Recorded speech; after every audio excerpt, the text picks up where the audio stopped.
ராம். வாழ்க வளமுடன். Voice of காஞ்சி நேயர் அனைவருக்கும் இனிய மாலை வணக்கம். இன்னைக்கு இந்த மனுஷனுடைய மூச்சு காத்து அதோட எண்ணிக்கை எப்படியெல்லாம் இருக்கும் அதை பத்தின ஒரு பதிவு. இது கட்டாயம் எல்லாரும் தெரிஞ்சுக்கணும். ஒரு மனுஷன் சாதாரணமா ஃப்ரீயா டென்ஷன் இல்லாம ஒரு வேலையும் இல்லாம ஃப்ரீயா உட்காந்துருக்கான் அப்படின்னா அவனுக்கு சுவாசம் 12. அந்த 12 ஒரு மூச்சு நடக்கும்போது, அதுவே 18 ஆகும் எப்போ ஓடும்போது. 25 எண்ணிக்கைங்கிறது தூங்கும்போது வரும். தூங்கும்போது கோபப்படும் போதோ அது 32 ஆயிடும். 12 எங்க, 32 எங்க கோபம் வரும்போது. அதனால அவனோட ஆயுசு கம்மி ஆகும். இதனால சொல்ல வர்றது என்னன்னா, ஒருத்தனுடைய மூச்சு காத்த வச்சே அவனோட ஆயுச நிர்ணயம் பண்ணலாம். ஒரு மூச்சினுடைய அளவு எவ்வளவு ஜாஸ்தியா இருக்கோ அதுக்கு தகுந்த மாதிரி தான் ஆயுள். அதனாலதான் வள்ளல் பெருமான், அதாவது திருவள்ளுவர், உடற்பயிற்சி செய்யணும் அப்படின்னு அவர் சொல்றார். நம்மளுடைய மூச்சு காத்து வெளியில அதிக அளவு போறதுக்கு அவர் அனுமதிக்கிறதே கிடையாது. ஒருத்தன் ஒரு நாளைக்கு 1 மணி நேரம் தூங்க போயிட்டான் அப்படின்னா அவன் ஒரு நாளைக்கு 1 மணி நேரம் தான் அவனால தூங்குறான் அப்படின்னா அவன் 1000 வருஷங்கள் உயிர் வாழ்வான். அப்போ உட்கார்ந்திருந்தா 12 எண்ணிக்கைன்னு சொல்றோம், தூங்கினா 32ன்னு சொல்றோம். அந்த தூங்கும் போது ஒரு நிமிஷத்துக்கு 20 மூச்சு விரயமாறுது. அதாவது உன்னோட 12 போக பாக்கி 20 விரயமாறுது. அந்த தூக்கத்தை குறைக்கணும். அதனாலதான் அந்த காலத்துல அர்ஜுனன் அவெல்லாம் ஏன் யோக நிலைக்கு போனான்னா, அவெல்லாம் இப்படிதான். அவளோட ஆயுசு 150, 200, 500ன்னு வருஷங்கள் ஆனதுக்கு காரணம் யோக நிலை தான், இந்த ஞானி நிலை தான். ஒரு மனுஷன் 15 முறை சுவாசம் இருந்தது அப்படின்னா அவனுக்கு விதிச்ச ஆண்டு 100. அதுதான் ஒரு நாளைக்கு 1440 நிமிஷம்னு கணக்கு பண்றான். 100 ஆண்டு வாழ்ந்தா அவன் 15 மூச்சு. 90, 93, 95 அப்படின்னாக்க 16 மூச்சு விட்டுருக்கான்னு அர்த்தம். இதே 60, 65 அப்படின்னா அவன் 20 மூச்சு விட்டுருக்கான்னு அர்த்தம். நமக்கான வயசை நாம தான் நிர்ணயம் பண்றோம் அப்பவும். அதனால இந்த யோக பயிற்சி, நடப்பயிற்சி அதோட இன்றியமையாதது. அதுதான் உன்னோட வாழ்க்கைய ஆயுள நிர்ணயம் பண்றது. அதான் நல்ல எண்ணத்தை வளர்த்துக்கோ, கோபப்படாத. கோபப்பட்டா டபுள், ஓடினா டபுள், கோபப்பட்டா டபுள். அதனால கோபப்படாம நல்ல சிந்தனையை எப்போதும் சிந்திக்கணும். நல்ல உபகாரம் பண்ணணும். யாரு உதவின்னு வந்து கேட்டாலும் பண்ணணும். உடனே யோசிக்காம உடனே பண்ணணும். உன்னால என்ன முடிஞ்சதோ அதை பண்ணணும். நம்ம முன்னோர்கள்லாம் அப்படிதான் பண்ணியிருக்கா. யாரும் பணங்காசு நிறைய சேர்த்து வச்சுட்டு போகல. அந்த காலத்து மனுஷாலெல்லாம் பாருங்க, 10 கோடி இருந்தது, 25 கோடி இருந்ததுன்னு கோடியிலையா சொல்லிட்டு இருந்தா.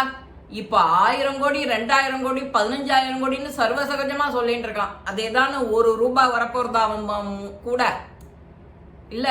யாருமே அதை சிந்திக்க மாட்டேங்கிறா. அது இப்படியாக போயிடுது. இந்த மாதிரி ஒரு நிமிஷத்துக்கு ஒரு மூச்சு கூடும் போது நம்மளுடைய ஆயுள்ல 7 வருஷங்களை மைனஸ் ஆக்குறோம். ஒரு மூச்சு கூட போனாலே 7 வருஷம் உன்னோட ஆயுள்ல மைனஸ் ஆகுது. அப்போ ஒரு நிமிஷத்துக்கு 2 முறை சுவாசிக்கிறோம் அப்படின்னா 750 ஆண்டுகள் வாழலாம். அதே ஒரு நிமிஷத்துக்கு ஒரு முறை தான் சுவாசிக்கிறான் அப்படின்னா 1500 ஆண்டுகள் வாழலாம். சுவாசிக்கவே முடியல அப்படிங்கிறது யாரால முடியும்? சித்தர்கள் மட்டும்தான். சுவாசிக்காம யோக நிலையிலேயே இருப்பா. தலை குப்புற நடப்பா, இப்படி யோகாசனம் பண்ணிட்டு நிப்பா, உட்காந்துருப்பா, இப்படியே அந்தரத்துல இருப்பா. அவளுக்கெல்லாம் கடந்த நிலை. அந்த கடந்த நிலையெல்லாம் நாம போக வேண்டாம். சாதாரணமாக ஒரு 70 வயசு அப்படி வச்சுக்கலாம். 70 வயசு அப்படின்னா நம்ம ஒரு நிமிஷத்துக்கு ஒரு 15 முறை இருந்தால் போகிறோம். அந்த 15 இல்லை 16 அந்த மாதிரி இருந்தாக்க நம்ம உடம்பு வேற எதுவும் வியாதி இல்லாத ஒரு 70 வயசு. 90 100 வேண்டவே வேண்டாம். 90 100க்கே அவன் சொல்றது. நான் இந்த கால பொல்யூஷன்னால நான் சொல்றேன். அதே 16 வச்சுட்டோம்னா ஆஸ்பத்திரி கிட்ட போகாம நம்மளுடைய வாழ்நாள 70 வச்சுக்கலாம். தன்னல மறந்து போற வரைக்கும் நாம இருக்கணும்னு அவசியம் இல்லை. தன்னல மறக்கிறவன் யாரு? ஞானி. ஞானி மாதிரி இருக்கணும்னா அது அந்த லெவல். அந்த லெவலுக்கு யாரும் இருக்கிறதா எனக்கு தெரியல. பெரிய பெரிய மகான்கள், சித்தர்கள் அவா தான் வாழ்ந்திருக்கா. நாம அவா வழியில வந்தவா, அவ சொன்ன உபதேசங்களை கேட்டு நடந்தாலே போறோம். நம்மளுடைய வாழ்க்கைய ஒரு சீரா வச்சுக்க முடியும். இந்த சுவாச கணக்குல வச்சுட்டாலே, இந்த சுவாச கணக்குல எடுத்துட்டு நம்ம ஒரு ஆவரேஜா நோய் நொடி இல்லாத 65லேருந்து 70, அதுக்கு மேல ரொம்ப அதிக ஆசை வேண்டாங்க, இதுவே போறோம் அப்படின்னு நான் நினைக்கிறேன். இது என்னுடைய அடியனுடைய தாழ்மையான கருத்து. அப்புறம் மற்றவா அவாவா கருத்து, அதை பத்தி ஒன்றும் சொல்லிக்கிறதுக்கு இல்லை. இருக்கும்போதே எல்லாத்தையும் நீயே உன் கையால செய். என் குழந்தைகள், என் சந்ததிகள் படிப்பு கொடுத்தாச்சு. அந்த அந்த செல்வத்துக்கு ஒரு வரி விகிதம் கூட கிடையாது. ஏன்னா இன்கம் எப்போ வேணா வந்து ஜெனரேட் பண்ணிக்கலாம். அந்த புத்தி செவி வழியா வந்து இங்கே ஸ்டோர் ஆயிக்கிறதுங்கிறதுனால அதுக்கு எப்போதுமே அதுக்கு ஸ்டோரேஜ் ரெண்ட் கிடையாது, வரி கிடையாது. அது எப்போ வேணா யூஸ் பண்ணிக்கலாம். ஆனால் அதையும் ரொம்ப நாள் கழிச்சு நாம துருபிடிச்சு போக பழக்கம் பண்ணாம யார்கிட்டையும் சொல்லி கொடுக்காம இருந்தானாலும் அது வேஸ்ட். சொல்லி கொடுக்க உனக்கு ப்ராக்டிஸ் ஆகும், அது மெமரைஸ் ஆகும். அது ரொம்ப முக்கியம். நம்மளுடைய சுவாச பயிற்சி மாதிரி அந்த பயிற்சியையும் நாம எடுத்துக்கிண்டு நம்மளுடைய வாழ்நாளை இனிமையான வாழ்நாளா மாத்திக்கணுங்கிறது இந்த காலத்துக்கு ரொம்ப அத்தியாவசியமா இருக்கு. அதுவும் இந்த மூச்சு பயிற்சி ரொம்ப ரொம்ப அத்தியாவசியம்.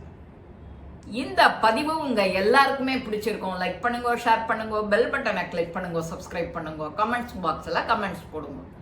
ஸ்ரீ மகாபெரிவா திருவடிகளே சரணம். நல்லதே நடக்கும். ஆனந்தமா இருப்போம் நண்பர்களே. வாழ்க வளமுடன்.